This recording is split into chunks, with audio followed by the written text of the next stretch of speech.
What's going on, everybody? We're heading into 2020. Video, I wanted to put together a quick guide, how to do the carnivore diet, how to start the carnivore diet heading into 2020.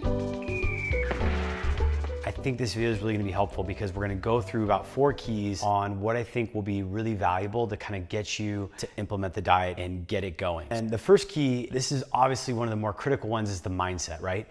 This diet is not an easy diet. It is simple in the fact that you're just getting rid of all plant molecules, getting rid of plants, fruits, vegetables, anything that's not from an animal. But we are very much used to, as humans, eating a lot of variety and adding in quite a bit of plants, spices, things like that. In this diet, I want you to think about the mindset. Why did you start this diet? Why are you on this path learning about the carnivore ketogenic diet, the elements of the elimination aspect of this diet?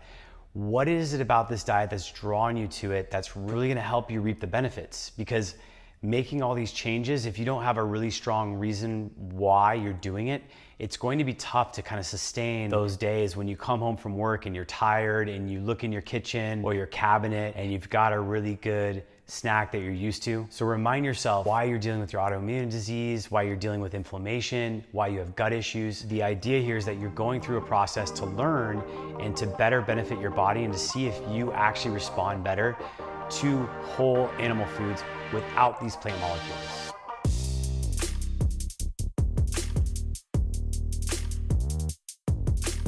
So point 2 is all about the progressive mindset. And we're gonna talk about this more as I go through this video. The idea here is you don't have to jump into the deep end of the pool. You can gradually walk in. Yes, you can jump in if you really want to. I think for most people though, the best thing to do, especially when we're talking about eliminating all plants, is to take a progressive approach.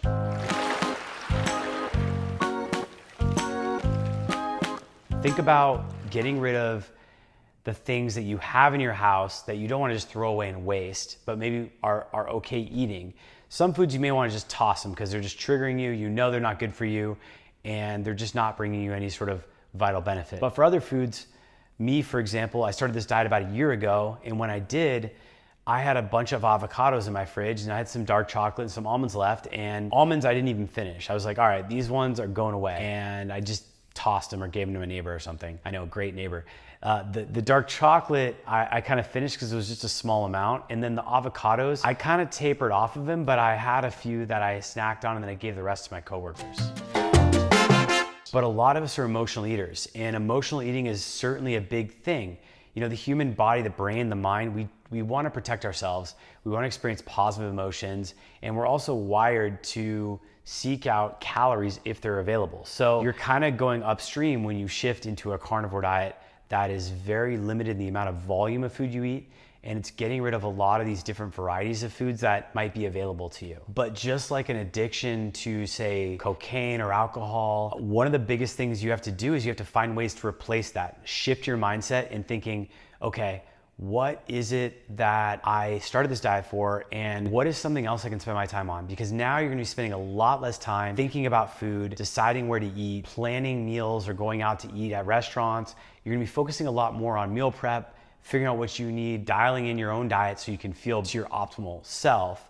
And that's gonna be a big shift for a lot of people. I also recommend picking up hobbies or maybe trying to fill the time or fill the opportunity with something like learn an instrument, go do Brazilian Jiu-Jitsu. These are things that I kind of took up as I found myself with a little bit more spare time. Or maybe you have a work project you've been putting off for weeks or months or even years that you want to dive into. You might even have a side hustle that you're looking to put out and you just haven't quite tapped into that as well.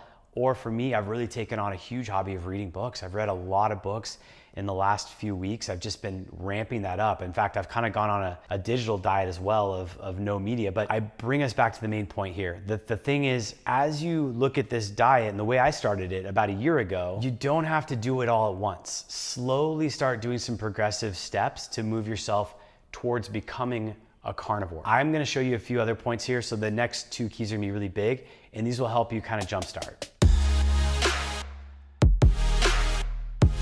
Point 3 is to understand which plants are probably more tolerable and which ones are more toxic to your body and mind. So generally speaking, the plants that are more tolerable, and again, this list is to kind of help you start planning and shifting away from the less tolerable ones.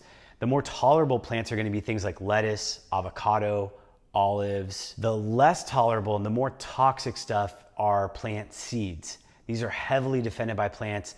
These include nuts, beans, any seeds, grains, yes, popcorn, sunflower seeds, things like that. The whole nightshade family is kind of also included in the list. Nightshades are goji berries, peppers, tomatoes. Basically, they have an elf-shaped stem at the top of them, and that's usually how you can identify them. Eggplant is another nightshade as well. These are known to trigger humans in terms of their immune and autoimmunity, and also cause inflammation in their bodies. So just keep that in mind. As you sort of start to go through your day, you're going to focus on eliminating all the plant foods and all the variety and really narrowing it down to this elimination of just animal foods.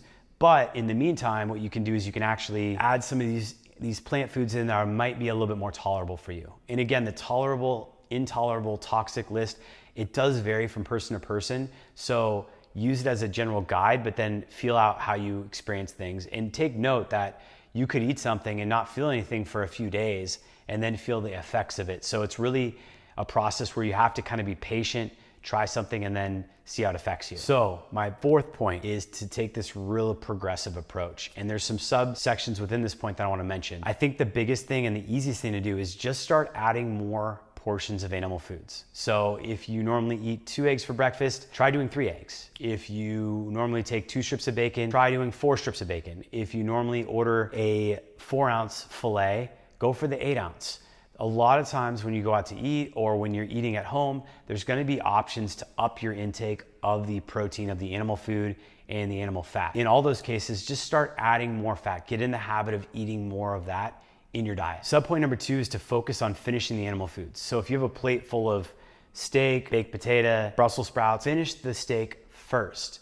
Focus on just all the animal fat and nutrition and the protein that you're gonna get. If you have a bunch of eggs and then you have an avocado, finish your eggs, don't leave any of those eggs. And then if you still have room and you're still hungry, you can add some of the avocado in there. So subpoint number 3 is to start thinking low carb. When you go full carnivore, you're going to be in a ketogenic state, meaning you're going to basically be eating a super low carb diet that's high in fat and moderate in protein. Virtually every piece of literature out there on the internet is gonna tell you that if you eat diets that are high in glucose and sugar, that consistently elevate your insulin levels, that's a recipe for metabolic health disaster. You don't want to be elevating your insulin for consistent periods of time. You want to avoid high glycemic foods, sugars. This subsection is really just about focusing in on getting rid of these foods that are largely unhealthy no matter what diet you follow. So just start skipping out on sugar in your coffee, adding, getting dessert, skip that soda. Think about maybe avoiding the fruit in your meals, kind of limiting the amount of sugar consumption that you're actually taking in. And the fourth kind of sub point here around the progressive movement into this diet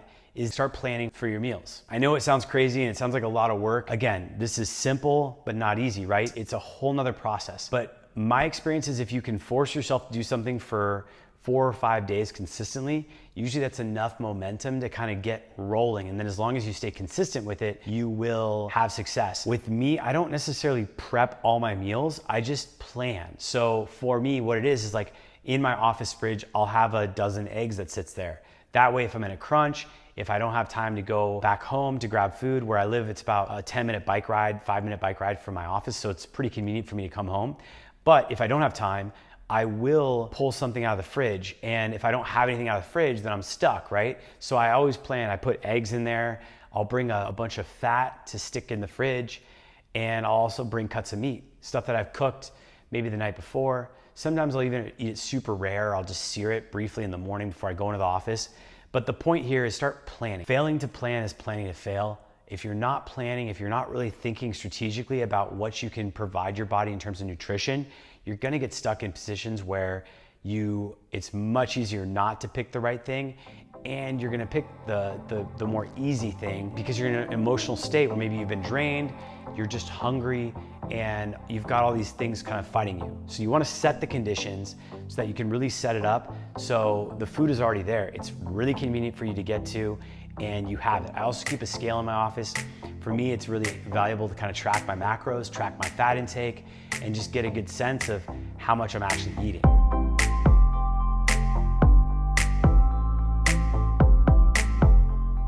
So with all that, I want to talk about the final point I had about this whole sort of section in video about how to start and how to do the carnivore diet heading into 2020. This final point is like this sort of tiers of meals. So in the beginning stage, once you've sort of phased out all of your supplies of foods, you might have kind of this tier 1 meal where in the morning you have eggs and avocado. Then for lunch, you might have a burger and also some avocado, but you might kick off the bun and get a little bit of lettuce on top of the burger. For dinner, you might have steak or burgers and olives. You also might have cucumbers alongside that. So again, this kind of first tier is just including some of these plant compounds and molecules and items that tend to be less irritating to people, and pairing them up with your meal. The second tier would be just to go with meat and water. And this is kind of what you see with Sean Baker, with what Jordan Peterson sort of talked about in his interview with Joe Rogan. The idea here is that you just eliminate all plants. So you sort of progressively worked yourself up maybe over a few weeks or a few months. And now you're at a point where, yeah, you have a pretty good palate. You're pretty much all low carb, and you're gonna now just nix all of the plants. And in this diet, at this point, you're basically pretty much on a carnivore diet. There's kind of two main things you probably want to tweak at this point because you're not quite fully there. The first thing would be the idea that you are maybe not always ketogenic. You're borderline ketogenic. You're not getting enough fat essentially. So the final tier, you're basically adding in fat. Your morning would be, you might only even do 2 meals a day, which is what I typically do. You'll do like a late breakfast, early lunch, and then a decent sized dinner. But your biggest meal will probably be that first breakfast. In that meal, you might have 100 grams of suet, which would be like around 800, 900 calories. You might have some steak, 4, 6, 8 ounces of steak, sirloin, skirt steak. You could, obviously mix that up. But then for dinner, you'd have something similar, maybe a burger, maybe some fish, some shellfish. Again, you would be doing that and then adding another 100, 150 grams of suet. No plant molecules, you're just on animal fats and animal meats. Eat it raw, and that's it. The final tier is really, and this is kind of the final tier that we're going into. The other element that you're gonna add is organ meats. So you need to add organ meats because you're missing micronutrients. Nutrients that are not in the muscle meats, like vitamin A, vitamin B, vitamin C, vitamin D. Some of these do exist within the muscle meats, but they're not nearly as plentiful as they are in organs like liver and kidney. So I would consider adding liver, kidney, heart, maybe thymus, sweetbreads. If you can get your hands on brain, that would be amazing. I think it's really hard to get. In the US at least, it's not a very easy thing to obtain. And then in your meals, what you would do is you would consider maybe 3.5 to 4 ounces of liver every 3 or 4 days. You could even just do like 1.5 to 2 ounces of liver, which is typically what I do about every 2 to 3 days. The reason I don't do liver every day is because vitamin A content liver is anywhere from 8 to 10 times the daily value that you need, as well as copper. Copper's pretty high in liver as well. And then, kidney is also a great organ, especially for dealing with allergies, and it also gives you quite a bit of the vitamins. So liver and kidney would be the 2 biggest that I would consider, and then you could kind of play around with trying out different organs like the tongue, maybe getting some beef bones, marrow. You could add in some thymus, sweetbreads. These things I like to kind of experiment as I go through my carnivore journey, and depending on how much variety I'm actually seeking, I can kind of optimize on those things. But so a typical final kind of optimized sort of carnivore diet day for a person who's say 160, 170 pounds would be around 125 grams, 125 grams of fat, suet, fat trimmings, pork could be one of those variations. It might be some egg yolks. It would be potentially like 4 to 6 ounces of meat, and then maybe 2 to 3 ounces of organ meats like a liver or a kidney. And that might be your breakfast or your dinner, and you kind of would switch it up on the different types of meats and the different types of fats and the different types of organs.